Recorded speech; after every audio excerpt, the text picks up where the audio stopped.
संचिन्तयेद् भगवतश्चरणारविन्दं वज्राङ्कुशध्वजसरोरुलाञ्छनाढ्यम् उत्तुङ्गरक्तविलसन्नचक्रवाल ज्योत्स्नाभिहातमहद् हृदयान्धकारम् यच्छौचनिःसृतसरित्प्रवरोदकेन तीर्थेन मूढनदीकृतेन शिवः शिवो भूः ध्यातुर्मनश्रमलशैलनिशस्त्रवज्रम् ध्यायेच्चिरं भगवतश्चरणारविन्दं वन्दे नन्दगजस्त्रीणां पादरेणुमभीक्ष्णसः यासां हरिकथोद्गीतं पुनाति भुवनत्रयं श्रीमदाचार्यचरणं शरणं सर्वदेहिनाम् अशेषदोषदहनं मस्तके राजतां मम न मंत्रेण तंत्रेण च ज्ञानसिद्धिर्न वैकुण्ठबुद्धिस्तु वैकुण्ठलोके गतिर्विठ्ठलेशे रतिर्विठ्ठलेशे मतिर्विठ्ठलेशे सदा वैवमास्तु।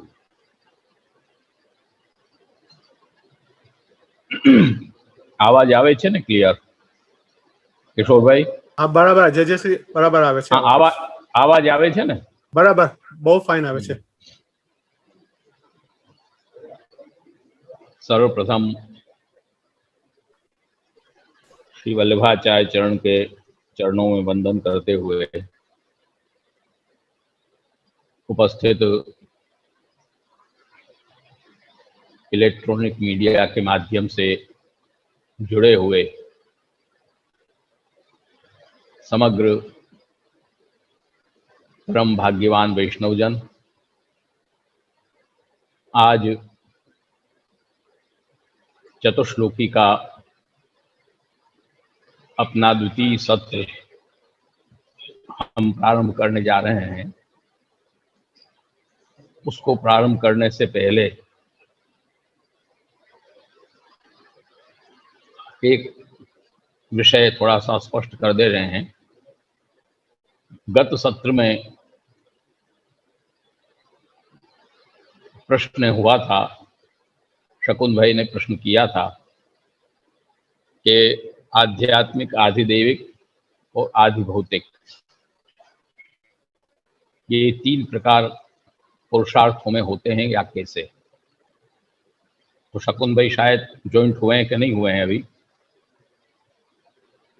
यदि वो ज्वाइंट नहीं हुए हैं तो उसका खुलासा बात है। वो है, आए हैं ना? हाँ जी। तो जहां तक शास्त्रीय विषय का सवाल है तो आध्यात्मिक, आधिदैविक और आधिभौतिक ये तीन जो प्रकार हैं, ये प्रकार अपने संप्रदाय में तथा सनातन धर्मी अन्य संप्रदायों में भी ये प्रकार लगभग सब स्थानों पर प्राप्त होते हैं, परंतु पुरुषार्थ के विषय में ये क्रम कहीं भी शास्त्रों में उल्लिखित नहीं है। पुरुषार्थ में आध्यात्मिक, आधिदैविक या आधिभौतिक ऐसा नहीं होता है। पुरुषार्थ पुरुषार्थ ही होता है। हाँ, इतना अवश्य है कि मार्ग भेद से पुरुषार्थों का भेद होता है। जैसे आध्यात्मिक, आधिदैविक और आधिभौतिक का छोटा सा एक खुलासा हम बता दें। सिद्धांत मुक्तावली में श्री महाप्रभु जी आज्ञा करते हैं इसका कि जैसे गंगा जी हैं तो गंगा जी का जो जल विराजमान है वो गंगा जी का जल जो वर्षा ऋतु में बढ़ता है और उष्ण काल में जो घटता है, ये जो जल की वृद्धि और हानि ऋतु अनुसार होती है वो गंगा जी का आधिभौतिक स्वरूप है। उसके बाद जो तीर्थ पर गंगा जी विराजमान हैं, तीर्थ स्थल पर, जैसे अपन मथुरा गए, गोकुल गए, ब्रज में गए तो अपन आज ठकराई घाट पर हमने स्नान किया, आज हमने वल्लभ घाट पर स्नान किया, आज हमने विश्राम घाट पर स्नान किया। ये जो घाट स्थित, तीर स्थित जो जल गंगा जी का विराजमान होता है वो आध्यात्मिक स्वरूप से होता है। जैसे आप ठकुरानी घाट से एक हंडे में जल भर के आप उसको ले जाइए और अपने घर में जाकर उससे आप स्नान करेंगे, तो ठकुरानी घाट के जल से आपने स्नान किया, लेकिन ठकुरानी घाट पर स्नान नहीं हुआ। वो तो आप तीर्थ स्थल पर जाकर उस तीर्थ के उस घाट पर जाकर स्नान करेंगे, तभी उसका आध्यात्मिक स्वरूप बनेगा। ये तीरस्थ जो होता है वो आध्यात्मिक स्वरूप होता है, और जो आधिदेविक स्वरूप है वो मूर्ति रूप में, जैसे श्री यमुना जी की आरती होती है, यमुना जी का मंदिर है, यमुना जी के श्रृंगार होते हैं विश्राम घाट पर, गोकुल में भी होते हैं, वहाँ जो अपन दर्शन करते हैं श्री यमुना जी का अथवा श्री गंगा जी का, वो उसका आधिदैविक स्वरूप होता है। इस तरह से अन्य जो विषय आते हैं, जैसे अक्षर ब्रह्म है तो आध्यात्मिक स्वरूप है, अक्षर ब्रह्म है, प्रपंच है, पृथ्वी जल तेज वायु आकाश से आधिभौतिक स्वरूप है ब्रह्म का। इसी तरह से ब्रह्म के भी आध्यात्मिक आधिदैविक स्वरूप होते हैं, परंतु पुरुषार्थ का जहाँ तक सवाल है, पुरुषार्थ में आध्यात्मिक आधिदैविक आधिभौतिक नहीं होता है। पुरुषार्थ तो पुरुषार्थ ही होता है। पुरुषस्य अर्थः, पुरुष का जो अर्थ उसको कहते हैं पुरुषार्थ, जिसके लिए पुरुष प्रयत्न करता है। वो पुरुषार्थ का जहाँ तक सवाल है, वो मार्ग के भेद से अलग अलग पुरुषार्थ होते हैं, मार्ग के भेद से अलग अलग आत्मस्वरूप होते हैं, परंतु पुरुषार्थ में आध्यात्मिक आधिदैविक आधिभौतिक प्रकार ही शास्त्रों में प्राप्त नहीं होता है। अस्तु, तो ये विषय का स्पष्टीकरण करके अब अपना जो विषय चल रहा है उस विषय पर हम आते हैं। धर्म पर विवेचन अपन ने पिछले सत्र में किया। अब उसके बाद अवशिष्ट बचे हुए जो हैं वो अर्थ, काम और मोक्ष, ये तीन अवशिष्ट हैं और 3 श्लोक भी अवशिष्ट हैं। उस दिन भी हमने ये बात कही थी कि अपने पुष्टि मार्ग में सब कुछ ब्रह्म से ही है। सर्वम खलविदम ब्रह्म, सब कुछ ब्रह्म ही है। सर्वत्र ब्रह्म व्याप्त भी है और सबके अंदर भी स्थित है और सबसे अलग भी है। इसके लिए श्री भागवत चतुश्लोकी में हम जब जाएंगे तो भागवत चतुश्लोकी में ये प्रतिपादन आता है कि अन्वय व्यतिरेकाभ्याम यस्यात् सर्वत्र सर्वदा। जैसे एक घड़ा है, मिट्टी का घड़ा है, वो भी ब्रह्म है, वो भी ब्रह्म स्वरूप है, क्योंकि प्रपंच है। प्रपंच का मतलब जो अपन आपस में प्रपंच करते हैं वो अर्थ नहीं है यहाँ पर। जो गुजराती में जेने प्रपंच केवा ई नहीं आई, परंतु प्रपंच का अर्थ होता है कि पृथ्वी जल तेज वायु और आकाश। दार्शनिक भाषा में प्रपंच का अर्थ ये होता है। तो ये 5 जो तत्व हैं, इन 5 तत्वों का जो पंचीकरण है, एकीकरण है अपने अपनी मात्रा में, उसको कहते हैं प्रपंच। क्यों कि ये 5 तत्व जब पंचीकृत हो जाते हैं तभी वो प्रपंच बनता है।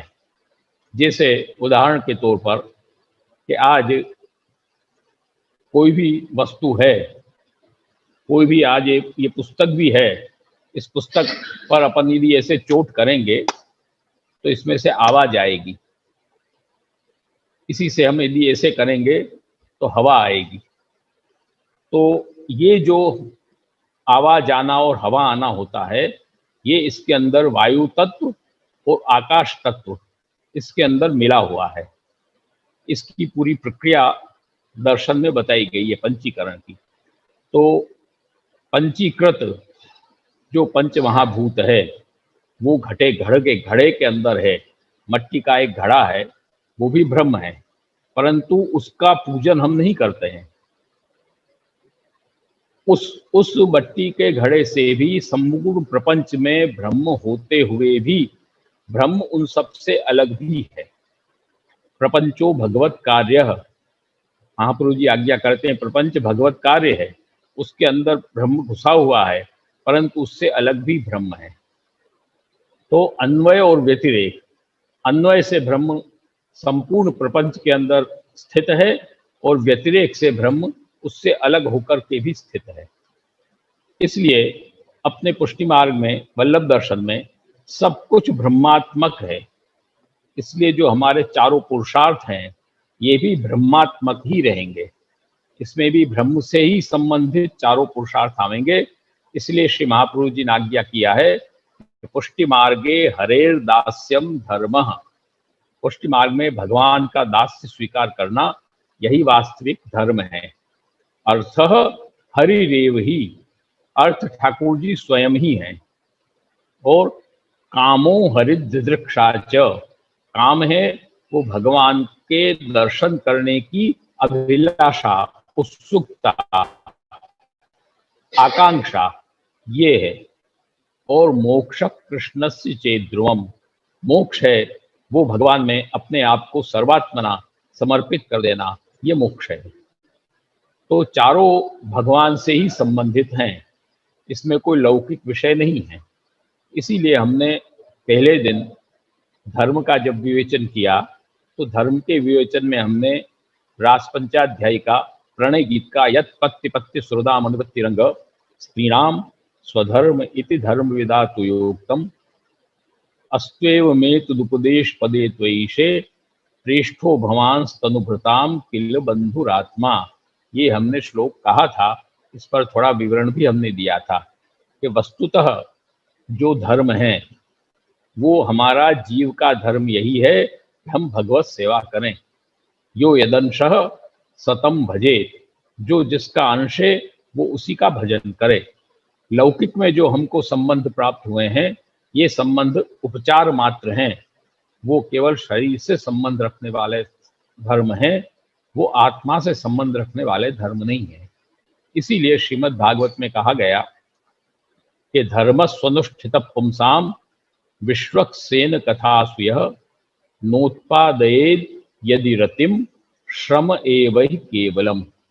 धर्म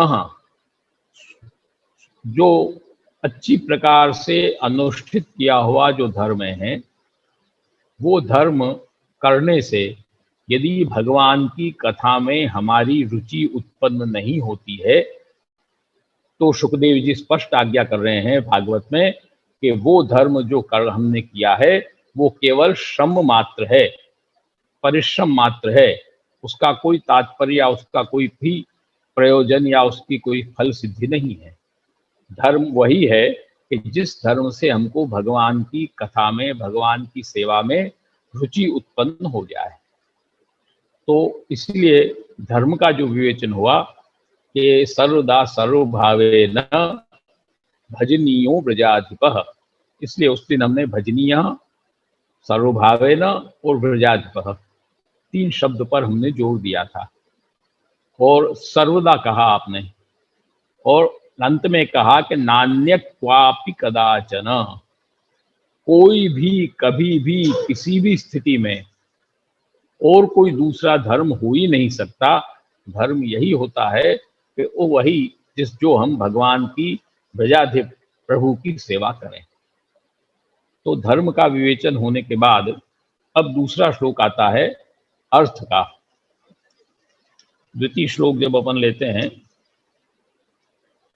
तो एवं सदा स्वकर्तव्यम, एवं सदा स्म कर्तव्यम स्वयमेव करिष्यति प्रभु सर्वसमर्थो ही ततो निश्चिंतताम ब्रजेत। इसका सीधा सीधा अर्थ अपन यदि करें तो एवं जिस प्रकार से प्रथम श्लोक में बताया गया धर्म का विवेचन किया गया, इस प्रकार से एवं सदा कर्तव्यम, उसी तरह से हमको सदा सर्वदा सतत।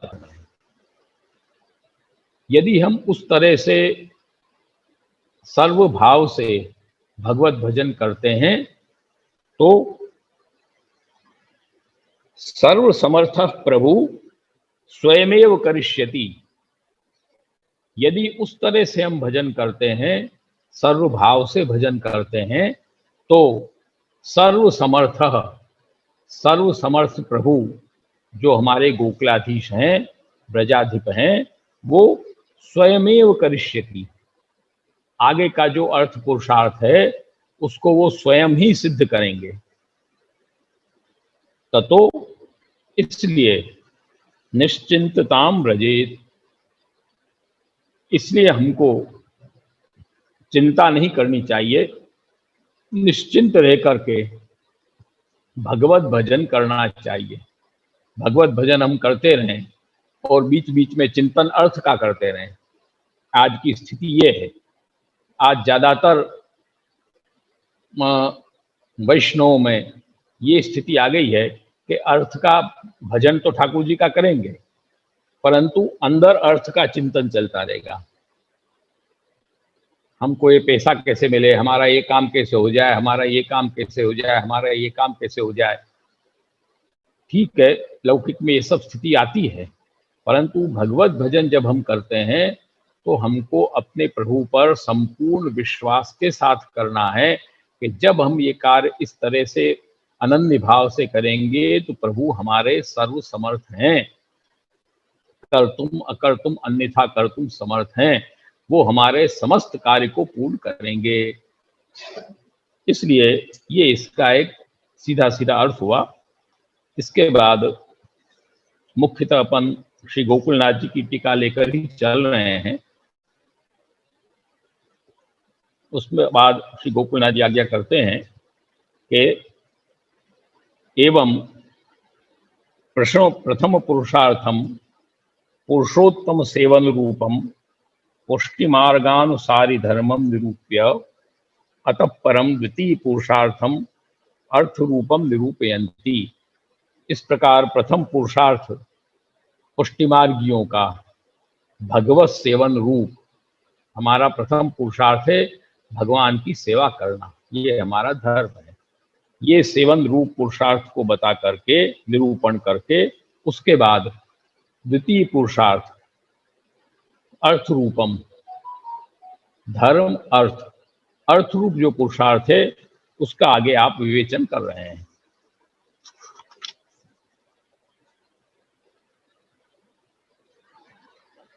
इस प्रकार से जब प्रथम पुरुषार्थ को सम्यकतया व्यवस्थित रूप से जब हम करने देते हैं तो उसके बाद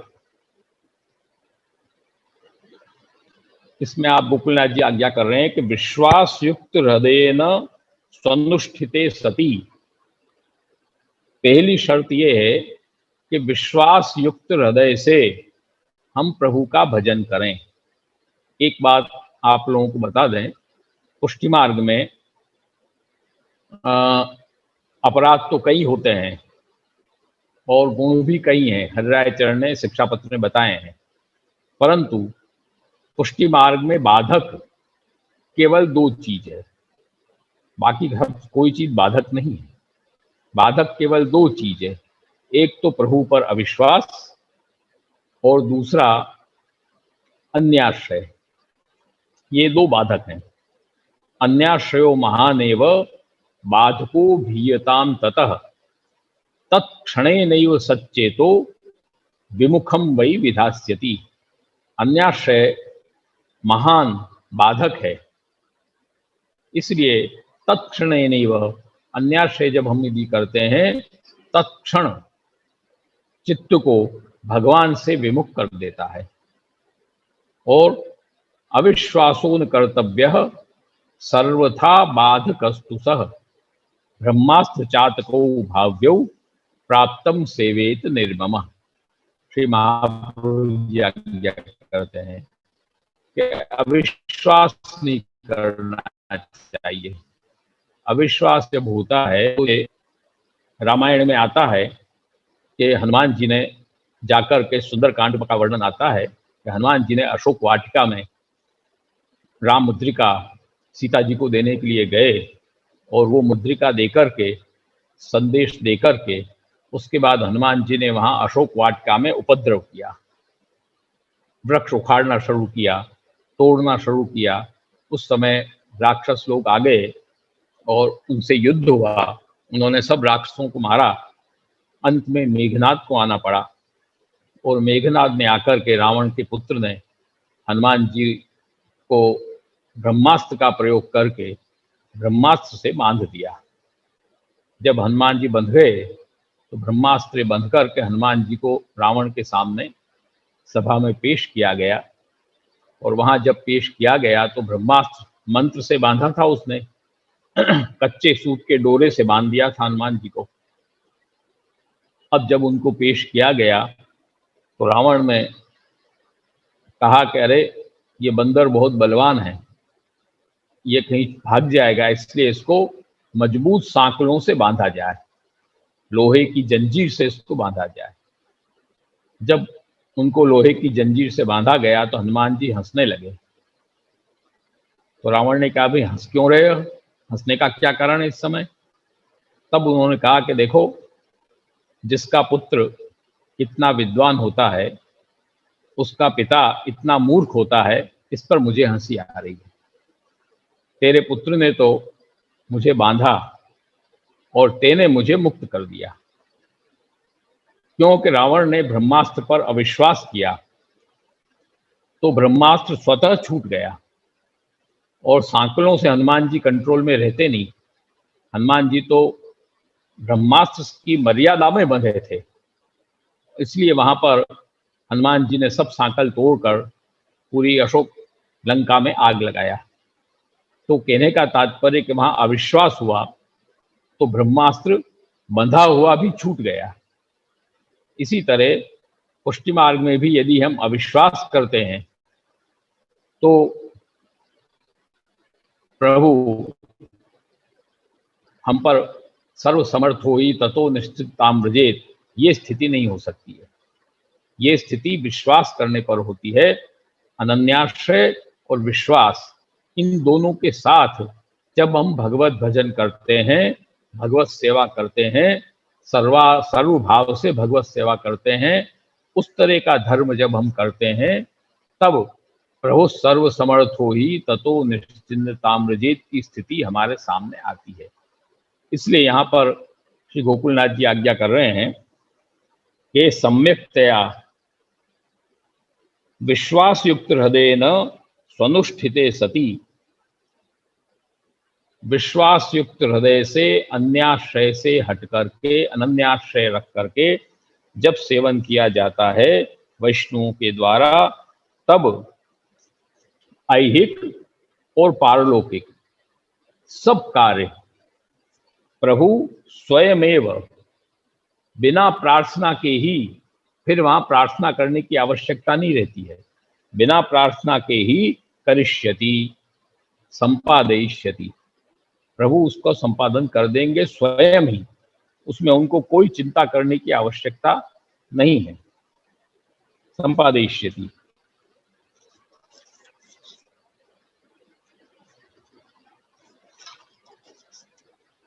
कुतः, कैसे संपादन कर देंगे?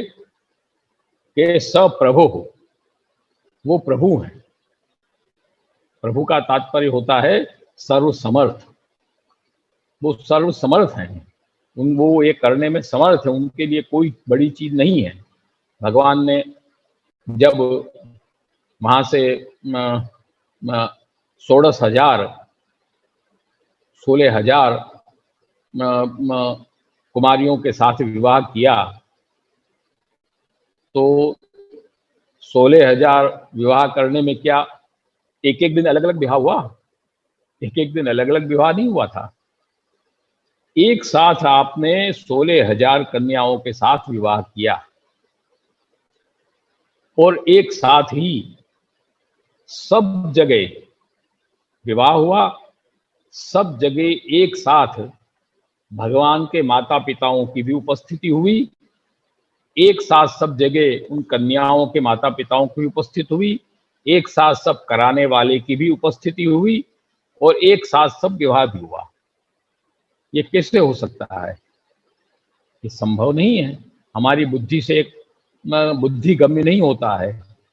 परंतु प्रभु सर्व समर्थ हैं, कर्तुम अकर्तुम अन्यथा कर्तुम समर्थ हैं। प्रभु करने में भी समर्थ है, नहीं करने वाली चीज करने में भी समर्थ है और अन्यथा होने वाली चीज करने में भी समर्थ है। इसलिए वो प्रभु हैं, इसलिए उनको ये कार्य संभव हो सका, नहीं तो संभव नहीं हो सकता है। इसलिए यहाँ प्रभु शब्द दिया गया है कि प्रभु हो, अर्थात सर्व सामर्थ्य युक्त। वो कुछ भी कर सकते हैं, एक क्षण में चाहे तो प्रलय कर सकते हैं और एक क्षण में चाहे तो प्रलय में पड़े हुए व्यक्ति को भी निकाल ले सकते हैं। उसमें उनके लिए कोई नई बात नहीं है। कहते हैं ना, मारने वाले से बचाने वाला बड़ा होता है, किसी भी आदमी को बचा लेते हैं। तो इस तरह से प्रभु सर्व समर्थ हो ही प्रभु हैं, वो सर्व समर्थ हैं। इसलिए ततो निश्चिंतताम व्रजेत। वैष्णवों को चिंता करने की कोई भी आवश्यकता नहीं होती है। क्यों? कि भोजनाच्छादने चिंताम वृथा कुर्वन्ति वैष्णवाः योसो विश्वम्भरो देवः स किम भक्तान उपेक्षते। भाई भोजन और आच्छादन, रोटी कपड़ा और मकान, इस चीज की चिंता वैष्णव लोग यदि करते हैं तो वृथा करते हैं, फिजूल करते हैं। उनको ये करना नहीं चाहिए। क्यों? कि योसो विश्वम्भरो देवः, भगवान तो विश्वम्भर है, विश्वम्भरति, विश्वम पाति, विश्वम रक्षति, संपूर्ण विश्व की जो रक्षा करते हैं, ऐसे हमारे जो प्रभु हैं वो क्या भक्तों की उपेक्षा करेंगे? उपेक्षा नहीं कर सकते। आज संपूर्ण विश्व में इतने प्राणी हैं, इतने जीव हैं, संपूर्ण ब्रह्मांड में, विश्व नहीं ब्रह्मांड कहना चाहिए, संपूर्ण ब्रह्मांड में इतने प्राणी हैं, इतने जीव है, क्या उनको हम लोग भोजन देते हैं? उनकी व्यवस्था हम करते हैं? इतने वृक्ष हैं, लता पता हैं, क्या उनको पानी हम देते हैं?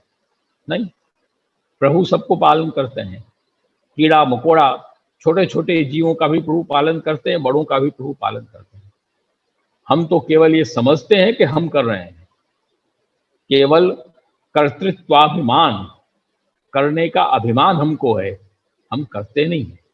गुजराती में कहेवत आती है, गुजराती में कहेवत आवे छे कि गाड़ा नीचे कूतरू। गाड़ा चलता है, दो बेल चलते हैं गाड़े को लेकर, उनके दोनों बेलों के बीच में जब एक कुत्ता आ जाता है तो कुत्ता ये समझता है कि पूरे गाड़े का बोझ मेरे ऊपर है और वो चलता रहता है साथ साथ में। परंतु उसको ये मालूम नहीं है कि बोझ उस पर नहीं है, वो तो केवल बीच में चल रहा है, बोझ तो दोनों बेलों पर है। इसी तरह से इस संपूर्ण सृष्टि का बोझ तो प्रभु के ऊपर है। हम तो केवल उस कर्तृत्व का अभिमान करते हैं और चल रहे हैं। इसलिए यहाँ पर प्रभु सर्व समर्थ हो ही ततो निश्चिंतताम व्रजेत। हमको इस विषय की चिंता करने की आवश्यकता नहीं है। अन्याश्रय को छोड़कर संपूर्ण विश्वास रखकर हमको भगवत भजन करेंगे तो प्रभु सर्व समर्थ है, वो सब हमारा कार्य पूर्ण करेंगे। अत्र भगवद भक्तः तेन भगवदीयानाम ऐहिका मुष्मिक मनोरथानाम भगवतः स्वयमेव कर्तव्य रूपेण हेतुना निश्चिंतताम व्रजेत। यहाँ ऐहिक, अमुष्मिक, लौकिक, पारलौकिक समग्र कार्य प्रभु स्वयं ही करेंगे। इसलिए अपने यहाँ जो अर्थ है वो स्वयं भगवान ही है और अपने यहाँ जो भगवत स्वरूप है वो भावात्मक है। भावो भावनया सिद्ध साधनम नान्य दृश्यते। अर्थ होता है वो छुपाने की वस्तु होती है, पैसा होता है वो छिपाया जाता है, अच्छी कीमती कोई वस्तु होती तो छिपाई जाती है। आज आपके पास कोई अच्छी वस्तु है, कोई कीमती वस्तु है, आपने कोई बढ़िया हार वार पे रखा है तो आप बाहर निकलेंगे, ऐसे जगह में निकलेंगे तो उसको आप छिपा लेंगे कि भाई किसी की नजर ना पड़े, हमको क्या करना है दिखा के करना है। परंतु जब आप अपने लोगों के बीच में होंगे तो आप उसको दिखावेंगे, तो आपको कोई डर नहीं है, क्योंकि वो गोप्य वस्तु है। दृष्टांत समझाने के लिए, इसी तरह हमारा जो भगवत भाव है वो भगवत भाव भी गोप्य है, उसकी रक्षा हमको करना है। जब तादृशी भगवदी मिलें उनके सामने हम भगवत भाव को प्रकट कर सकते हैं, परंतु ऐसे लोग न मिलें, बहिर्मुख लोग यदि हमको मिले तो उस समय हमको अपने भगवत भाव को गोप्य कर लेना चाहिए। यदि हम गुप्त नहीं करते हैं तो लुटेरे डाकू उसको ले जाएंगे, नोच ले जाएंगे, उसको खत्म कर देंगे। इसलिए हमको उसको गोप्य रखना चाहिए। ये जो भाव है वो धन रूप है, ये हमारा धन है, वस्तुतः अर्थ है, उसको हमको गोप्य करके रखना है। आपको ख्याल हो आप लोगों को, हमने प्रथम सत्र में बात कही थी कि सर्वभाव का तात्पर्य है संपूर्ण इंद्रियों से भगवत भजन करना। और दूसरा हमने ये भी कहा था, ब्रजराज जी ने जो अर्थ किया था कि सर्वभाव का तात्पर्य है स्त्री भाव, स्त्री भाव से हमको भगवान का भजन करना। तो जब हम इसके रसात्मक अर्थ का विवेचन करेंगे तो जो हमारे अंदर समग्र वैष्णवों के अंदर रहा हुआ जो गूढ़ स्त्री भाव है, उस गूढ़ स्त्री भाव की रक्षा करना हमारा मूल कर्तव्य है। ये हमारा गोप्य है, ये हमारा धन है। इसलिए तो कहते हैं कि हमने उस दिन भी कहा था ये बात कि जब हम ब्रह्म समन लेते हैं तो दासो हम ही बोलते हैं, दासी हम नहीं बोलते। कोई लेडीज भी ब्रह्म समन लेगी तब भी दासो हम ही बोला जाएगा, दासी अहम नहीं बोला जाएगा, क्योंकि वहां अंश है, अंशांशी का मिलन है। वहां स्त्री पुरुष का कोई तात्पर्य नहीं है, पशु पक्षी का भी तात्पर्य नहीं है। गोसाई जी ने कबूतर को ब्रह्म समन दिया, वहां भी दासो हम ही बोला गया, वहां भी पक्षी है कि ऐसा कुछ नहीं कहा गया। तो यहाँ तो अंशांशी का संबंध है, और जो अंश हैं वो अंश जितने भी हैं वो सब भोग्यंश, भोग्य शक्ति से सम्मिलित हैं, और अंशी जो है वो भोक्ता है। प्रभु ही वास्तव में भोक्ता हैं, हम तो भोग्य हैं। इसलिए हमारे अंदर रहा हुआ जो गूढ़ स्त्री भाव है उसकी हमको रक्षा करना है। वो अर्थ रूप है, वो हमारा धन है। और इसी तरह जब उस स्वरूप में हम भजन बराबर करेंगे तो वो भजन करने से प्रभु हमारा सब समग्र कार्य, अर्थात जो प्रभु के अंदर जो पुंभाव है, प्रभु के अंदर रहा हुआ जो पुंभाव है, उस पुंभाव का प्रभु हमको दान करेंगे, और उस गूढ़ स्त्री भाव है, उस गूढ़ स्त्री भाव का प्रभु स्वयं ग्रहण करेंगे। ये इसका रसात्मक स्वरूप है जो व्रतचर्या में इसका वर्णन आता है। व्रतचर्या में भगवान ने सबके वस्त्र ले लिए, वस्त्र लेकर आप वृक्ष पर चढ़ गए, वस्त्र से उनको क्या कमी थी? वस्त्र लेने का उनका कोई वहां कोई छेड़खानी करना ये बात नहीं थी। वहां तो ये बड़ी दार्शनिक प्रक्रिया है, ये कोई खिलवाड़ नहीं है। श्री महाप्रभु जी का सिद्धांत कोई खिलवाड़ नहीं है, इस बात को समझ लीजिए आप लोग।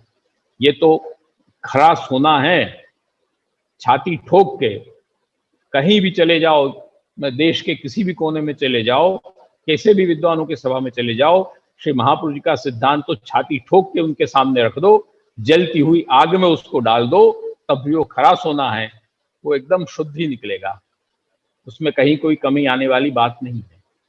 तो वहां पर भगवान ने जो उन सब ब्रज भक्तों के, कुमारिकाओं के वस्त्र हरण किए, वो वस्त्र हरण के माध्यम से आपने सबों के अंदर रहे हुए गूढ़ स्त्री भाव को ग्रहण किया, और वापस जब वस्त्रों का दान किया तो गूढ़ पुंभ भाव का उनको दान किया। इसलिए तो सबको बुलाया और सबको अलग अलग वस्त्र दिए, अलग अलग कुंभ भाव का सबको दान हुआ।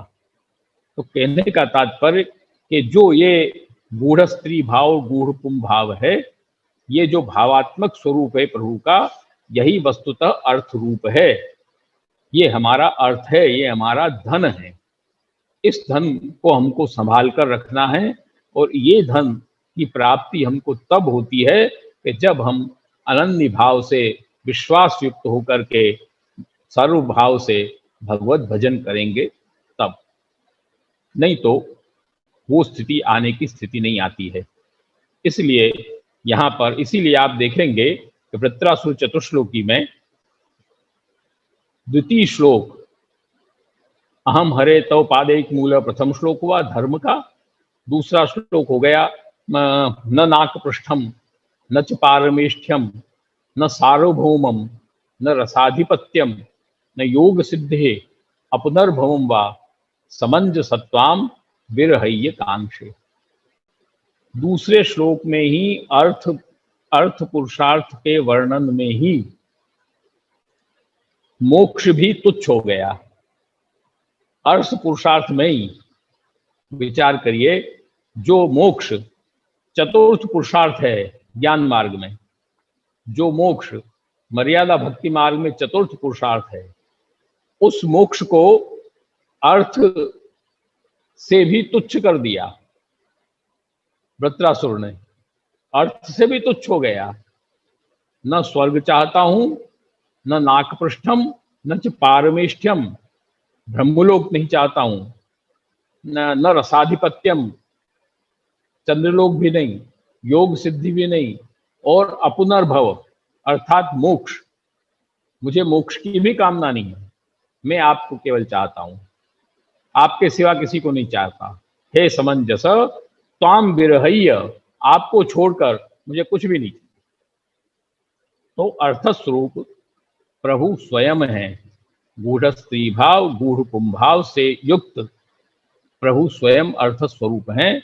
उस अर्थ का जब हम भजन सर्वभाव से करते हैं तो अर्थ स्वरूप प्रभु की हमको प्राप्ति होती है, और वो जब प्राप्ति हो जाती है तो प्रभु सर्व समर्थो ही ततो निश्चिंतताम ब्रजे।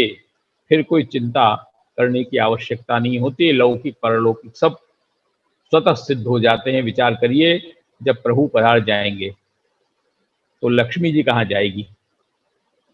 आज आदमी लक्ष्मी के पीछे पागल है। प्रभु पधार जाएंगे तो लक्ष्मी जाएगी कहाँ? ठाकुर जी को छोड़ के कहाँ जाएगी? वो तो नहीं जाएगी। हरेर यदनु सेवया भवति सौख्यम आमोक्षतः। यमुनाष्टक आप रोज पाठ करते हो सब लोग, पर इस बात को हम नहीं समझते हैं कि यदनु सेवया,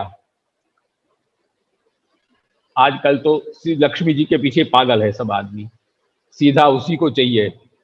हम उनके स्वामी को छोड़ के पत्नी के पीछे पड़ गए हैं। पत्नी, जहां स्वामी होगा वहां पत्नी रहेगी, कि जहां पत्नी होगा वहां स्वामी रहेगा? ऐसा तो नहीं होता है। जहां स्वामी विराजेंगे तो वहां लक्ष्मी जी तो स्वतः आवेगी। अरे लक्ष्मी जी तो वहां शश्रुदत्र ही शयत इंदिरा शश्रुदत्र ही, गोपी गीत का प्रथम श्लोक। जयति ते धिकम जन्मना व्रज श्रयत इंदिरा शश्रुदत्र ही, दैत दृश्यताम दिक्षुताव का त्वयि धृता सवस्ताम विचिन्ते। वहां कहाँ सवाल है? लक्ष्मी जी तो स्वतः आने वाली ही है। प्रभु की सेवा करो। आज की स्थिति ये हो गई लोगों की कि बाप दादों की संपत्ति तो रख लेते हैं और बाप दादों के ठाकुर जी को नहीं संभाल सकते।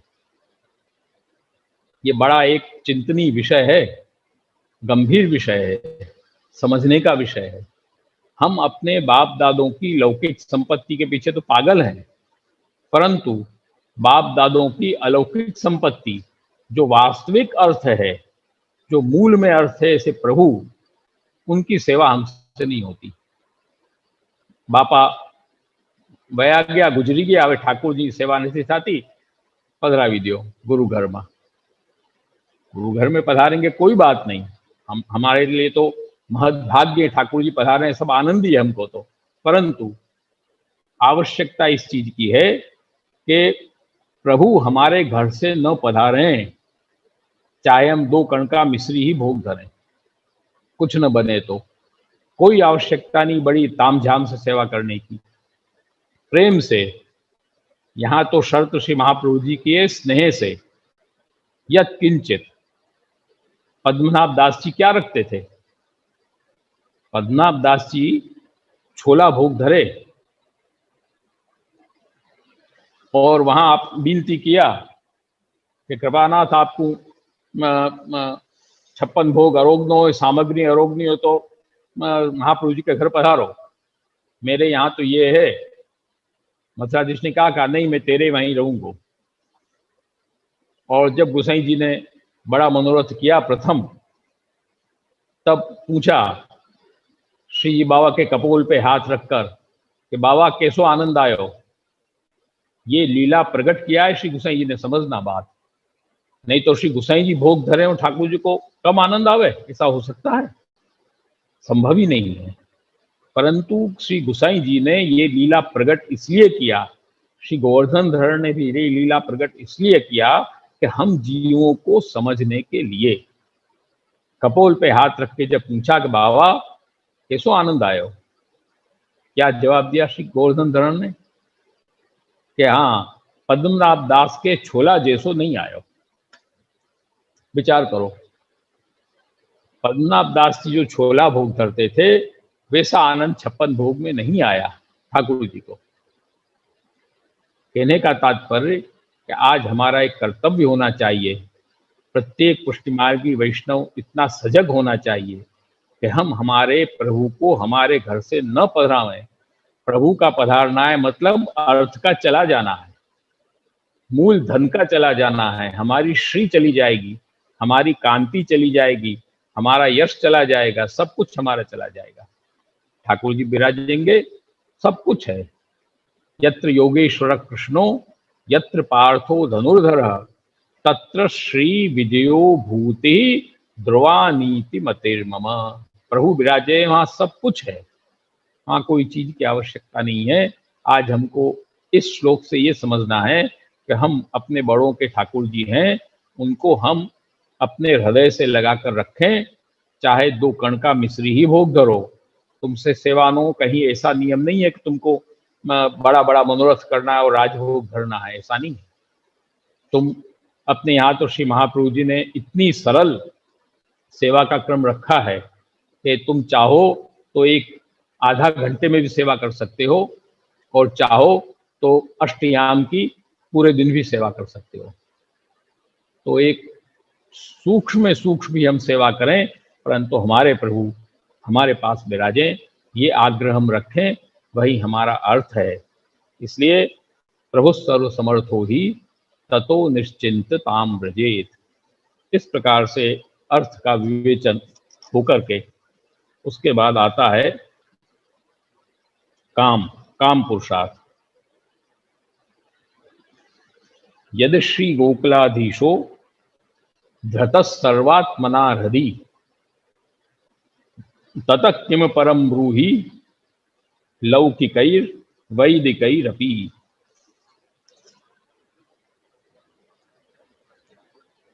यदि, अब यहां पर धर्म पुरुषार्थ और अर्थ पुरुषार्थ, ये 2 का विवेचन हो चुका। अर्थात अनन्याश्रय और विश्वास और हमारी संपूर्ण इंद्रियां के साथ में 2 पुरुषार्थ तक हम आ गए। इसलिए यहां यदि शब्द दिया गया है।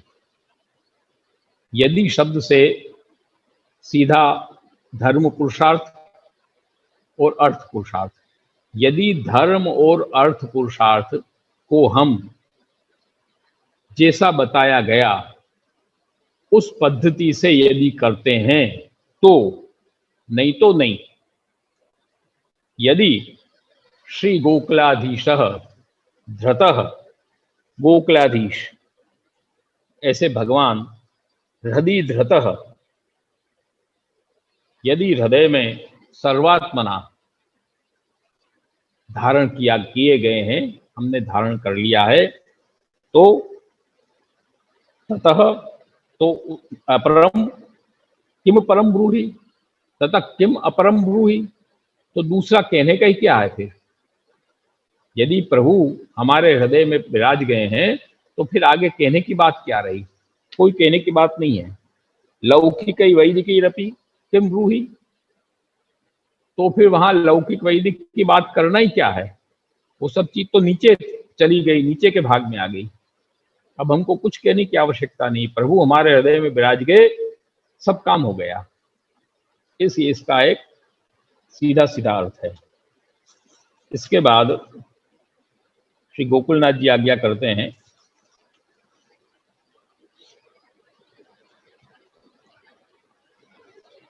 इस प्रकार से भगवत परमे बलम वैष्णवानाम समस्त कार्य साधकम अर्थ रूपम द्वितीयम पुरुषार्थम। भगवान का जो प्रमेय बल, प्रमाण प्रमेय साधन और फल, प्रमाण स्वरूप हो गया धर्म पुरुषार्थ, प्रमेय स्वरूप हो गया अर्थ पुरुषार्थ।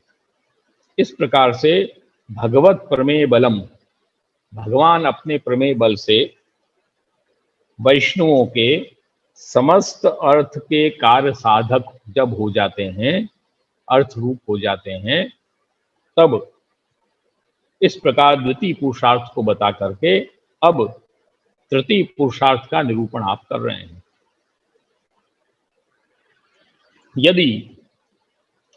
यदि अपने हृदय में, अंतःकरण में सर्वात्मना, सर्वात्म भाव से गोकुलाधीश प्रभु स्थापितः, यदि गोकुलाधीश प्रभु को सर्वात्म भाव से हमने अपने हृदय में स्थापित कर लिया है, तो ततः श्री गोकुलाधीशात् पूर्ण पुरुषोत्तमात् अपरम अन्यत् सर्वस्मात् अत्युत्कृष्टम भक्तानाम सर्व काम पूर्वकम वस्तु किम। यदि गोकुलाधीश को हमने अपने हृदय में धारण कर लिया है, तो ततः अपरम, उनसे, उससे अपर सर्वोत्कृष्ट वस्तु क्या हो सकती है? कुछ भी नहीं हो सकती, कोई चीज नहीं हो सकती। सर्वोत्कृष्ट सर्वोत्तम प्रभु हैं, वो यदि हमारे हृदय में विराज गए तो फिर आगे कहने की बात ही क्या है। ततः किम परम ब्रूहि लौकिक वैदिक रपि। इसीलिए यहां पर वृत्रासुर चतुर्श्लोकी में तीसरे श्लोक में कहा गया, अजात पक्षा एवं मातरम खगा स्तन्यम यथा वत्सतरा क्षुधार्था प्रियम प्रियेव विषुतम विषन्ना मनोरविंदाक्ष दिदृक्षते त्वाम। जब प्रभु हमारे हृदय में विराज गए तो केवल एक ही कामना हमारी रहनी चाहिए, एक ही काम हमारा होना चाहिए कि भगवत दर्शन। पुष्टि मार्गे हरेर दास्यम धर्मः अर्थो हरिरेविहि कामः हरिदृदृक्षा। प्रभु को देखने की उत्कंठा, अभिलाषा, आकांक्षा, जो भी अपन कहें, आतुरता, प्रभु के दर्शन की आतुरता हमको सदा नित्य निरंतर बनी रहनी चाहिए। यहाँ पर दिदृक्षा कह करके जो नेत्र इंद्रिय का उल्लेख किया गया है, ये उपलक्षण मात्र है, वस्तुतः संपूर्ण इंद्रियां हैं। इस बात को ध्यान देना, ये केवल नेत्र इंद्रिय नहीं है कि प्रभु के हम केवल दर्शन करते रहें, इतना ही यहाँ कहने का तात्पर्य। ये उपलक्षक है, ये उपलक्षण होता है शास्त्रों में।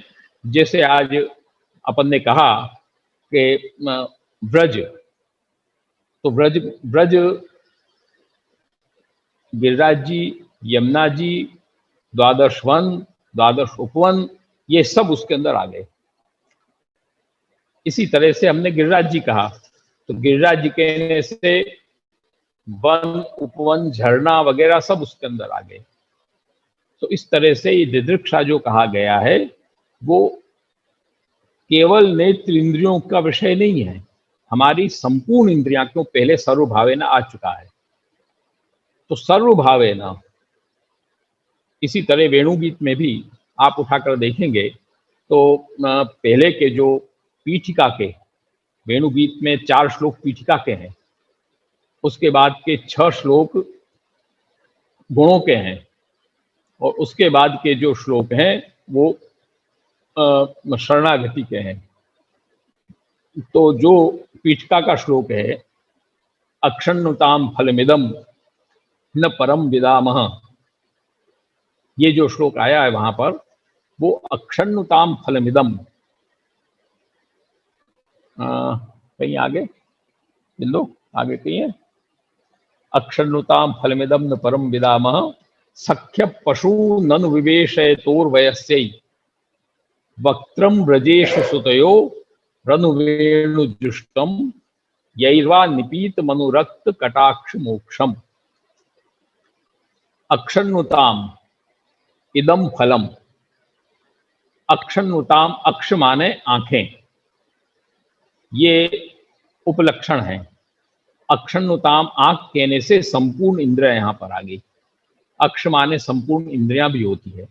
संपूर्ण इंद्रियवान जो लोग हैं, जो जीव हैं, उनका परम फल क्या है कि भगवत दर्शन करना, भगवत गुणगान श्रवण करना, भगवत सेवन करना, भगवत प्रसाद रस का ग्रहण करना इत्यादि। हमारी जितनी भी इंद्रियां हैं उन सब इंद्रियों का भगवत संबंधित हो जाना, ये हमारा काम है, और दूसरा हमारा कोई काम नहीं है। ये लौकिक काम नहीं है, इस बात को ध्यान दीजिए। लौकिक काम तो भगवान शंकर ने जला दिया उसको, ये लौकिक काम नहीं है।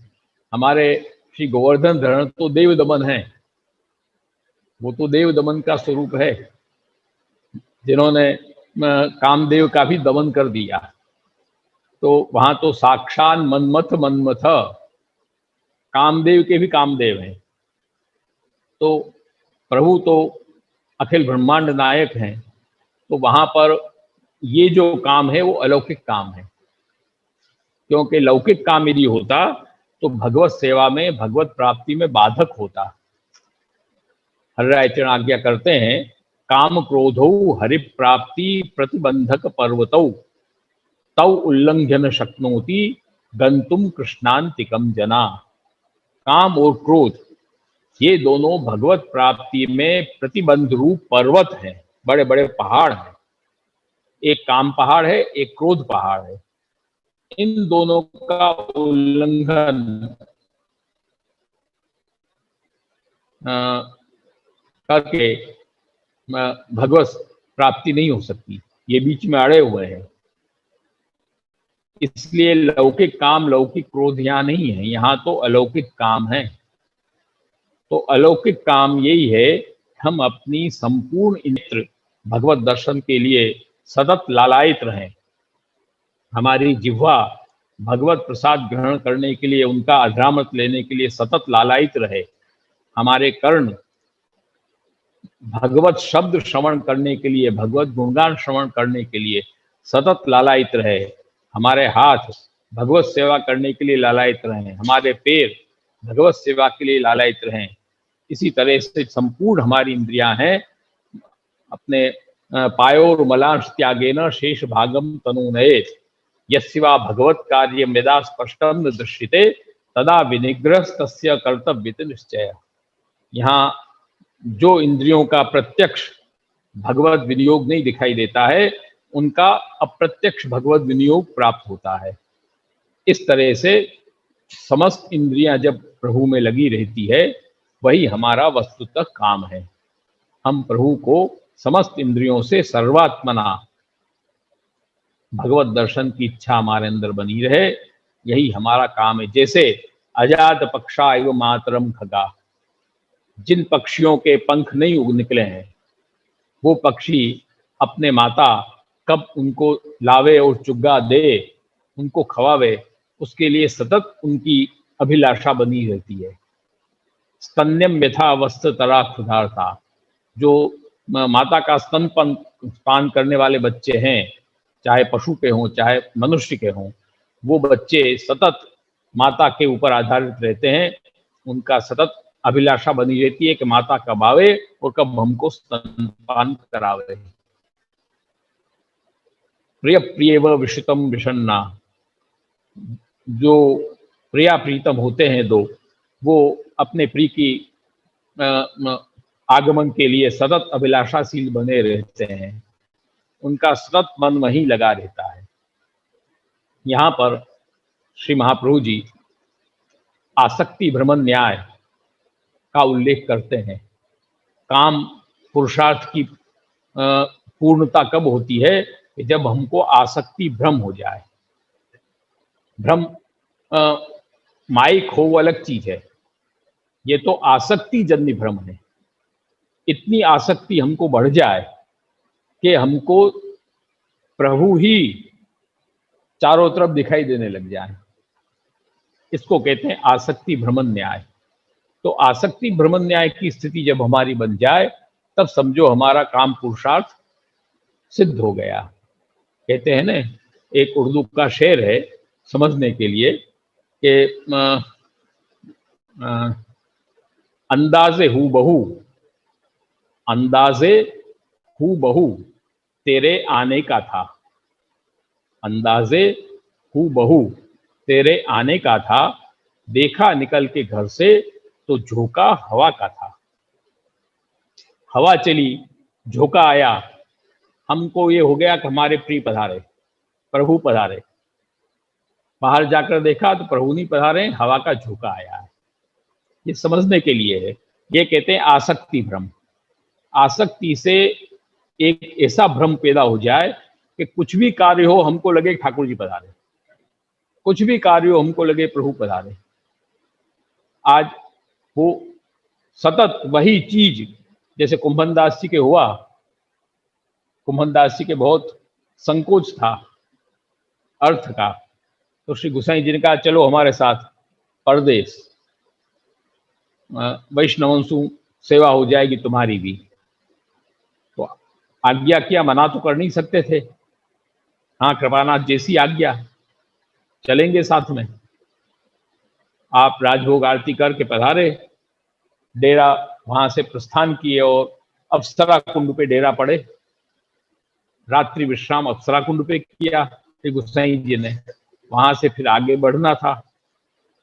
वहां डेरा पड़े, शाम को उत्थापन का समय हुआ और कुंभन दास जी वृक्ष के नीचे बैठे हैं और कीर्तन गा रहे हैं।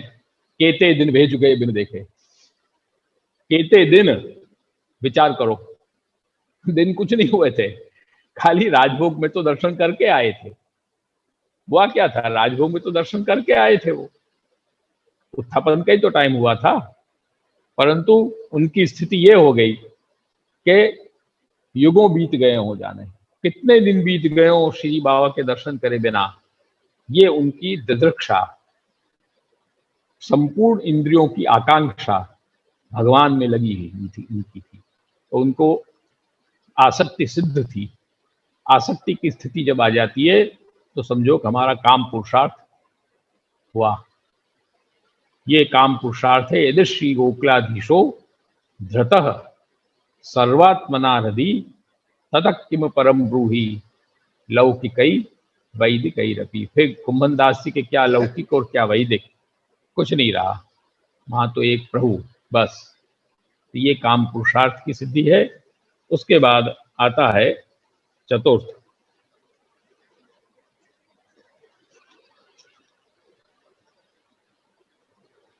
मोक्ष पुरुषार्थ।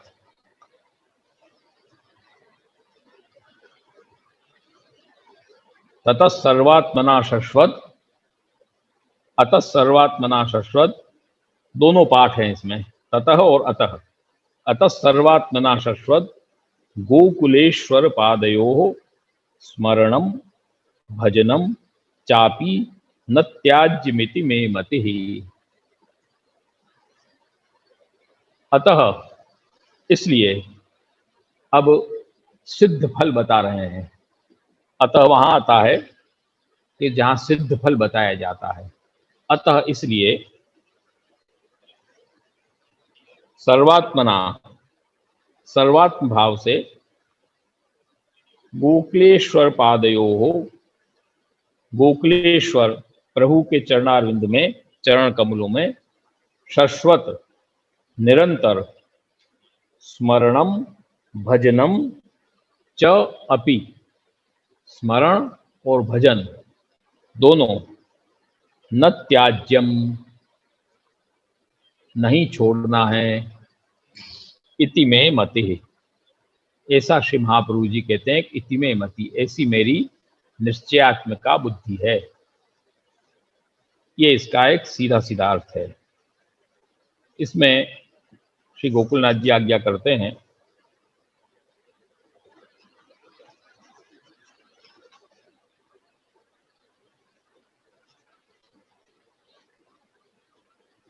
एवं काम रूपम तृतीयम पुरुषार्थम निरूप्य अतः परम चतुर्थ मुक्ति रूपम पुरुषार्थम उपदिशन्ति अत इति। इस प्रकार से काम रूप तृतीय पुरुषार्थ का निरूपण करके, अर्थात धर्म अर्थ काम इन तीनों का निरूपण करके, अतः परम उसके बाद चतुर्थम पुरुषार्थम मुक्ति रूपम, मुक्ति रूप जो चतुर्थ पुरुषार्थ है उसका उपदिशन्ति, उसका आप उपदेश कर रहे हैं। उसका आप उपदेश यहां पर कर रहे हैं। अतः परम श्री गोकुलेश्वरस्य स्वरदि स्थापनानंतरम मुक्ति साधनम निर्दिशति आहुः इति। गोकुलेश्वर भगवान श्री कृष्ण ब्रजाधिप को अपने हृदय में स्थापन करने के बाद तृतीय पुरुषार्थ, चतुर्थ पुरुषार्थ मुक्ति रूप का साधन का आप निर्देश कर रहे हैं। तृतीय पुरुषार्थ जो मुक्ति रूप है वो कैसे प्राप्त होता है, कैसे होता है, उसका आप यहां पर निर्देश कर रहे हैं। अब यहां पर एक प्रश्न आता है कि भाई भजन तो पहले बता दिया, सर्वदा सर्वभावे न भजनीयो ब्रजाधिप, भजन तो पहले बता दिया है, अब फिर भजन बताने की क्या आवश्यकता है। स्मरणम भजनम चापि न त्याज्यम, पुनः बताने की क्या आवश्यकता है यहाँ पर। तो यहाँ पर श्री गोकुलनाथ जी आज्ञा करते हैं कि यथा औषध सेवनात् सुखी भूतस्य अपि पुनः औषध सेवनम पुनः व्याध्यनुत्पत्तिकरम भवति, तद्वद अत्रापि भगवत प्राप्तो सत्याम अपि पांच भौतिक देह भृतो जीवस्य आसुरादि संगाद आसुरावेश संभावनायाम तद अनुत्पादकम साधनम कर्तव्यमेव वैष्णवेन इत्यर्थः। इसका तात्पर्य यह है कि भाई भजन पहले बता दिया, अब पुनः भजन करने की क्या आवश्यकता है। हो गया अपना तो सर्वार्थ में भजन पूर्ण हो गया। एक बात हम इसमें पहले बता दें कि अपने पुष्टि मार्ग में एक बात को समझना है कि अपने यहाँ श्री महाप्रभु जी ने जो क्रम बताया है वो क्रम में साधन फल का ऐक्य है। अपने यहाँ सेवा साधन भी है, सेवा फल भी है, ये बात को समझना। अपने यहाँ केवल सेवा साधन मात्र नहीं है। दूसरे मार्गों में जैसे हम कोई साधन करते हैं तो वो साधन करने के बाद जब हमको कोई चीज प्राप्त हो जाती है, जैसे पुत्रेष्ट यज्ञ किया, पुत्र की प्राप्ति के लिए यज्ञ किया, तो पुत्र की प्राप्ति का यज्ञ हुआ वो उसका साधन है। वो यज्ञ होने के बाद जब पुत्र की प्राप्ति हो गई तो फिर पुत्रेष्ट यज्ञ करने की आवश्यकता नहीं है। पुत्र प्राप्त हो गई, बात खत्म हुई, यज्ञ किया, यज्ञ का फल मिल गया। ऐसे आपने पहले भजन किया, धर्म पुरुषार्थ में भजन का फल आपको मिल गया, भजन करने की क्या जरूरत है? ऐसा यहां पर नहीं है। क्यों? कि भजन केवल साधन मात्र नहीं है, भजन साधन भी है, फल भी है। अपने यहाँ सेवा साधन भी है, सेवा फल भी है। इसलिए अपने यहाँ वो क्रम निरंतर चलता रहेगा। अपने यहाँ सोपान न्याय का ग्रहण नहीं है। जैसे अपन चढ़े सीढ़ी, सोपान का मतलब सीढ़ी, सीढ़ी हम चढ़ते हुए गए। जैसे प्लेन में बैठना है आपको, आप प्लेन में बैठने के लिए गए, सीढ़ी चढ़ के प्लेन में चढ़ गए, उसके बाद आपको उस सीढ़ी से कोई लेना देना है? कुछ नहीं। वो केवल प्लेन में चढ़ने के लिए आपको सीढ़ी का उपयोग आपने किया। प्लेन में आपके चढ़ने के बाद पीछे से उस सीढ़ी को कोई तोड़ दे, जला दे, फेंक दे, आपको कोई मतलब नहीं है। आप तो प्लेन में चढ़ गए, बात खत्म हो गई।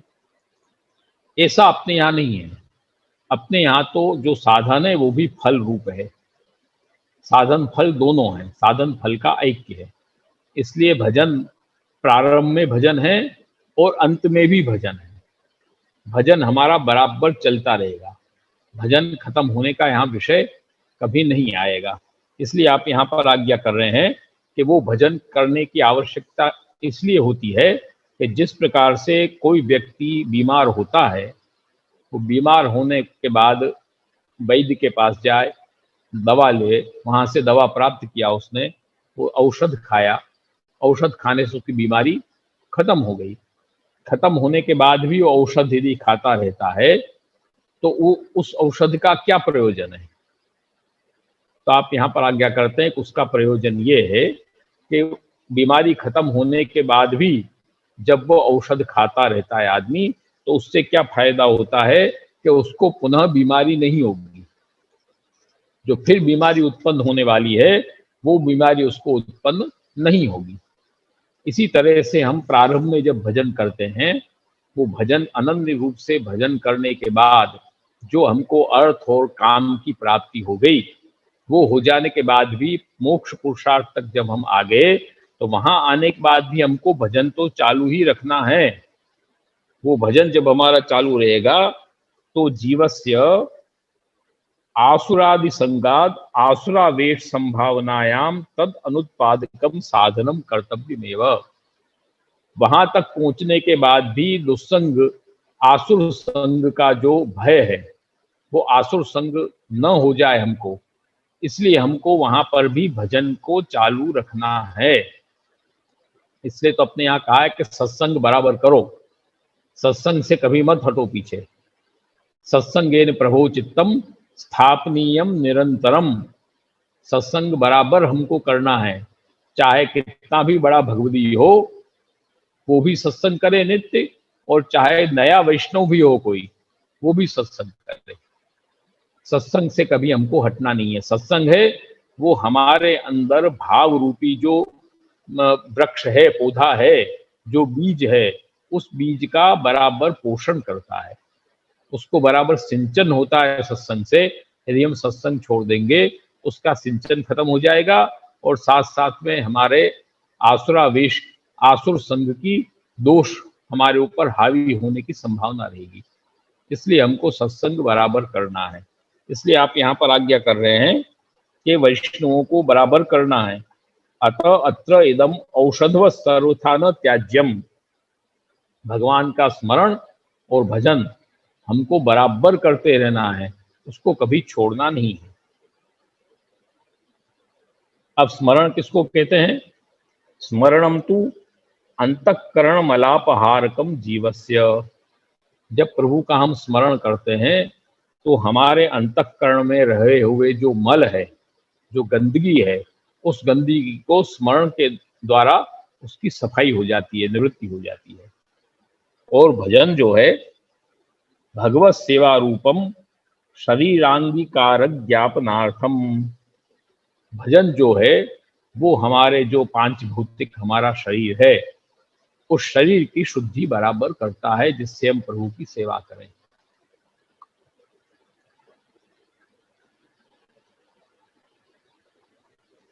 इस प्रकार से भगवत भजन और भगवत सेवा, ये दोनों जो चीज है वो हमको बराबर सतत करते रहना है, उनको हमको छोड़ना नहीं है। क्यों? अपने यहाँ जो मुक्ति है वो मुक्ति अन्य मर्यादा मार्गी मुक्ति के समान अहम ब्रह्मास्मि वाली मुक्ति नहीं है। इस बात को हमको समझना है। पहले दिन भी हमने बात कही थी कि इतना सब प्रयास करने के बाद भी ज्ञान मार्ग में अक्षर ब्रह्म की ही प्राप्ति होती है, पर ब्रह्म की प्राप्ति नहीं होती।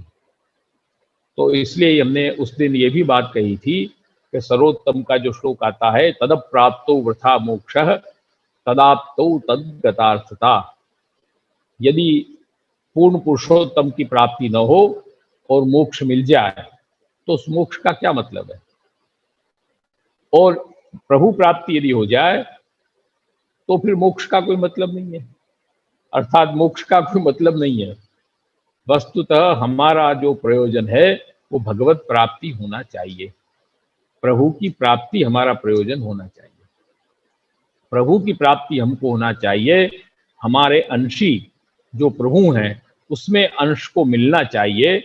खाली अक्षर ब्रह्म तक जाने से काम नहीं बच चलेगा।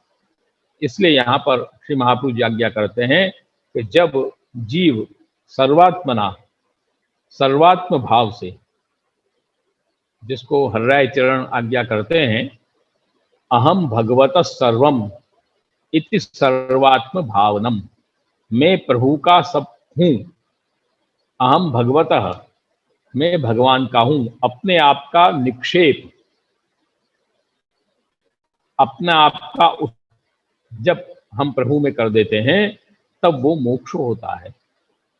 और अपने यहाँ जो मोक्ष होने के बाद भजन और स्मरण चालू रखा गया है, उसका कारण ये है कि अपने यहाँ वो मोक्ष नहीं है कि ब्रह्म में जाके जीव मिल गया, हम ब्रह्मास्मि बन गया। वो मोक्ष यहाँ पर नहीं है। अपने यहाँ तो भगवत लीलाओं का अवगाहन, भगवत लीला में हमारी मध्यपात स्थिति, ये जब हो जाती है वही वस्तुतः हमारा मोक्ष है। पुष्टि को फल संग बिलसियो कुंवर कनाई। पुष्टि का फल तो ये है कि हम भगवान के साथ लीला में सम्मिलित हो जाएं, ये हमारा पुष्टि का फल है। और जब हम लीला में सम्मिलित होंगे तो वहाँ भजन और स्मरण दोनों बराबर चलेगा, वो कहीं भी रुकेगा नहीं। इसलिए श्री महाप्रभु जी भी आज्ञा करते हैं कि सेवायाम वा कथायाम वा यस्यासक्ति दृढ़ा भवेत् यावत् जीवम तस्य नाशो न क्वापीति मतिर्मम। सेवायाम वा कथायाम वा, इसमें दो जगह वा शब्द लगाया गया है। नहीं तो वा शब्द एक बार लगता है, दो बार नहीं लगता है। हिंदी में भी अपन बोलते हैं सामान्यतया कि ये काम करो अथवा ये काम करो, ये चीज खरीदो अथवा ये चीज खरीदो। उसमें दो बार अथवा नहीं लगता है। ये खरीदो अथवा ये खरीदो अथवा, ऐसे थोड़ी बोला जाता है। एक बार ही अथवा का प्रयोग होता है। संस्कृत में वा कहते हैं अथवा को। तो सेवायाम वा कथायाम, बाद में वा कहने की क्या आवश्यकता है? बाद में वा इसलिए आपने कहा कि सेवायाम वा कथायाम वा सेवायाम, ये अनवरत एक राउंड है, ये सतत है, एक जिसको कहते हैं कि एक सातत्य है, श्रृंखला है। ये हमारी श्रृंखला चालू ही रहेगी। हमने ठाकुर जी को जगाया, मंगला हुई, श्रृंगार हुआ, राजभोग हुआ, अनोसर कराया, कथायाम हो गया। सेवायाम हुआ, कथायाम हो गया। फिर पुनः हमने ठाकुर जी को शाम को जगाया, उत्थापन कराया, फिर सेवा क्रम करके फिर शयन कराया, फिर सेवायाम कथायाम हो गया, फिर सुबह प्रभु को जगाया, फिर ये क्रम चला। ये क्रम बराबर चलता रहे, सेवायाम वा कथायाम वा। यस्यासक्ति ही दृढ़ा भवेत, जिसकी आसक्ति सेवा और कथा में, स्मरण और भजन में, दृढ़ आसक्ति जिसकी हो जाए, यावत जीवन तस्य नाशः न क्वापीति मते मम, उसका फिर नाश नहीं हो सकता। इस देह का नाश हो सकता है, परंतु तनुनवत्व की प्राप्ति होने के बाद, आता यमुनाष्टक में आता है ना, तनुनवत्व मेतावता ममास्तु तव सन्निधौ तनुनवत्वम। यहां पर समझने की बात है, नव तनुत्वम नहीं कहा। नव तनुत्वम कहते नया शरीर, ऐसा नहीं कहा, तनुनवत्व कहा श्री महाप्रभु जी ने। इसी शरीर को नूतनता प्रदान करते हैं, ये विशेषता है। ये शरीर हट गया और दूसरा शरीर दे दिया, ऐसा नहीं है। ममा अस्तु तव सन्निधौ तनु नवत्वम, ये जो हमारा शरीर पांच भौतिक शरीर है, इस शरीर को ही नवत्व प्रदान करते हैं आप श्री यमुना जी, तनु नवत्वम। इसलिए तो उसका जितना भी पांच भौतिकत्व है, जितना भी लौकिकत्व है, उस लौकिकत्व का यमुना जी हनन कर देते हैं, उसको खत्म कर देते हैं। इसलिए तो अपने जन्म प्रकरण में आता है, जब वहां से ठाकुर जी को लेकर वसुदेव जी निकले तो यमुना जी के तट पर आए तो भयंकर वर्षाद और यमुना जी में भयंकर तूफान।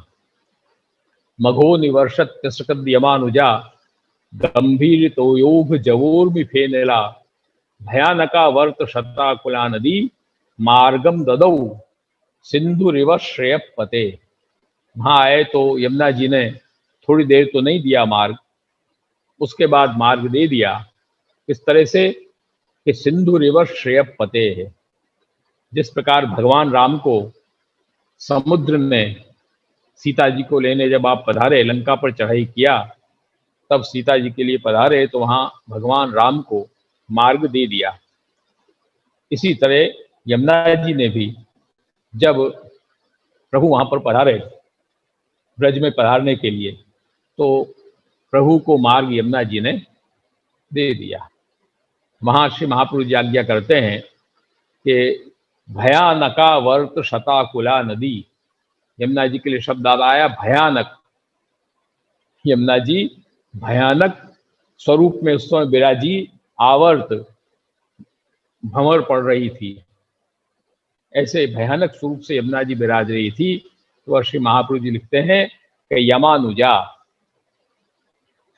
यमराज की बहन है। यमुना जी तो यमराज की बहन है ना, अतएव क्रूरा, इसलिए यमुना जी क्रूर हैं। तो भाई यहां क्रूर कैसे कहा, यमुना जी को क्रूर कैसे कहा? यमुना जी तो क्रूर हो नहीं सकती। सूर कहे क्रूर ते दूर बसिए सदा, यमुना जी को नाम लीजिए जो छाने। 40 पद में आता है, क्रूर तो हो नहीं सकती यमुना जी। और श्री महाप्रभु जी लिखते हैं कि यमानुजा अतएव क्रूरा। तो ऐसा क्रूरा क्यों लिखा वहां पर? क्रूरा इसलिए लिखा कि जिस प्रकार यमराज आदमी को, उसके पांच भौतिक शरीर को, उसके प्राण को हरण कर लेता है, खत्म कर देता है, एकदम निर्जीव हो जाता है आदमी, इसी तरह से श्री यमुना जी भी जब भगवत मिलन का अवसर आता है तो उस जीव पर कृपा करके उसके समग्र लौकिक और पांच भौतिक जितने उसके प्रकार होते हैं, उन सबको यमुना जी खत्म कर देते हैं और तनु नवत्व की प्राप्ति करा देते हैं। वहां बिना क्रूरता के वो खत्म नहीं होंगे। क्रूरता तो वहां भी चाहिए, चाहे तुमको अच्छी चीज को खत्म करना है तो भी क्रूरता चाहिए, और बुरी चीज को खत्म करना है तो भी क्रूरता चाहिए। क्रूरता तो वहां भी चाहिए। इसलिए यमानुजा, यमुना यमुना की बहन है, इसलिए वो क्रूर है। इसलिए जितने भी भगवत मिलन में जितना भी बाधक है, भगवत लीला में जो भी बाधक है, उस सबको यमुना जी खत्म कर देती है। और तनु नवत्व में तावता, तनु नवत्व की प्राप्ति श्री यमुना जी करा देती है। और वो तनु नवत्व की प्राप्ति होने के बाद जो भजन और स्मरण है, वो भजन और स्मरण साक्षात सतत उसका आवर्तन चलता रहता है। और वो आवर्तन जो बराबर चलता रहता है, वही हमारा भगवत लीला के अंदर भगवत सेवा, भगवत लीला, भगवान का स्मरण जो हमारा सतत चलता रहता है, यही हमारा वस्तुतः मोक्ष है। और दूसरा हमारा मोक्ष नहीं है। यही मोक्ष हमारा पुष्टि मार्गी जीव ब्रह्म में जाकर एक हो जाएगा तो उसके मोक्ष का आनंद नहीं है। उसका आनंद तो तब है जब वो भगवत लीला के अंदर आनंद ले, भगवत लीला के समुद्र में, उसके सागर में कल्लोल करे साथ में रह करके, वही उसका मोक्ष है। इसलिए यहाँ आप आज्ञा करते हैं कि अतः सर्वात्मना नित्यम, अतः सर्वात्मना शश्वत गोकुलेश्वर पादयोः स्मरणम भजनम चापि न त्याज्य इति मे मति। गोकुलेश्वर पादयोः, चरणारविंद, चरण कमल में यहाँ कामना किया है, क्योंकि अपने यहाँ चरणारविंद जो हैं वो पुष्टि मार्ग में चरणारविंद का महात्म्य से भी स्वरूप है और रसात्मक स्वरूप भी है। प्रणत कामदम पद्मजार्चितम धरणिमंडनम ध्येयमापदी चरण पंकजम संत मम चते रमणन स्तने स्पर्शयाधियन। तो ये इसका रसात्मक स्वरूप है जो गोपी गीत में बताया गया है। तो कहने का तात्पर्य, विस्तार उसका नहीं करते हैं, इतना समय भी नहीं अपने पास, अवसर भी नहीं है।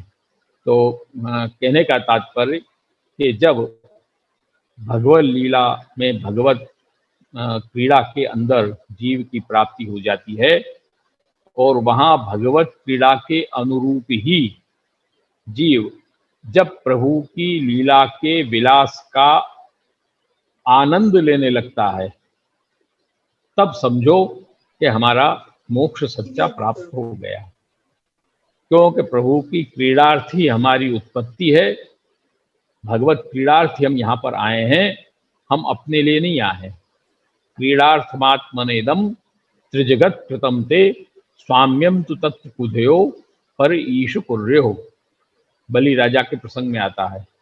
यहाँ तो क्रीड़ा के लिए आज शतरंज के मोहरे होते हैं, दो लोग शतरंज खेलने बैठते हैं तो अपने मोहरों को आगे बढ़ाते हैं। वो मोहरे अपने आप में उनका कोई अस्तित्व नहीं होता है, खेलने वाला उनका अस्तित्व बनाता है और वही उनके अस्तित्व को हटाता भी है। और वो जैसे चाहता है ऐसे चलाता है, जिसको बचाता है उसको बचाना है उसको बचाता है, जिसको मारना है उसको मारता है, मरवाता है। तो वहां पर उस खेलने वाले का किसी के प्रति ऊंच नीच की भावना नहीं है। वो तो अपनी क्रीड़ा करने के लिए, अपना आनंद लेने के लिए क्रीड़ा कर रहा है। इसी तरह हम सब प्रभु के मोहरे हैं। प्रभु की लीला के अंदर हम सब शरीक हो जाएं और प्रभु जैसे चाहे ऐसे हमको चलावें, उसी में हम अपना आनंद प्राप्त करें, भगवत लीला का आनंद प्राप्त करें। तथैव तस्य लीलेति मत्वा चिंताम धृतम त्यजेत निजेच्छातः करिष्यति। ये भाव जब हमारे अंदर प्राप्त हो जाए, वो प्राप्त होने के बाद स्मरण और भजन तब भी हमारा बराबर बना रहे, स्मरण भजन हमारा तब भी सर्वात्म भाव से चलता रहे, चाहे हम विप्रयोग में रहें प्रभु के, चाहे हम प्रभु के सन्मुख रहें। हमारा भगवत क्रीड़ा का विचार, चिंतन हमारा बराबर चलता रहे। ठाकुर जी मथुरा पधार गए और द्वारका भी पधार गए, परंतु वहाँ पधारे उसके बाद भी उद्धव जी जब आए तो वहाँ भी ब्रज भक्तों का तो भुज मगुर सुगंधम मूर्धन्युधास्यत कदानु, ये वर्णन आता है।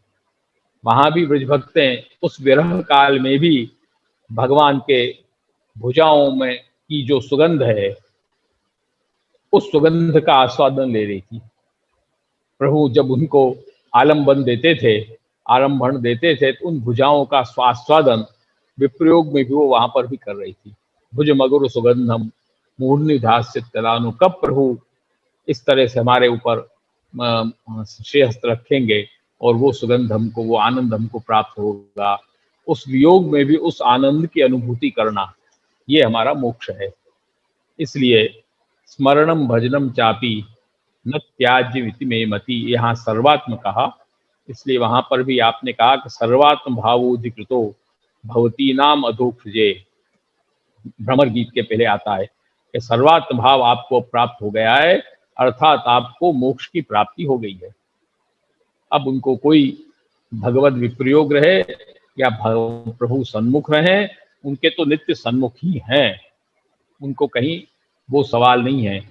संयोग और विप्रयोग भगवत लीला के अंतर्गत आने वाले जो आनंद हैं वो उनको प्राप्त होते रहते हैं।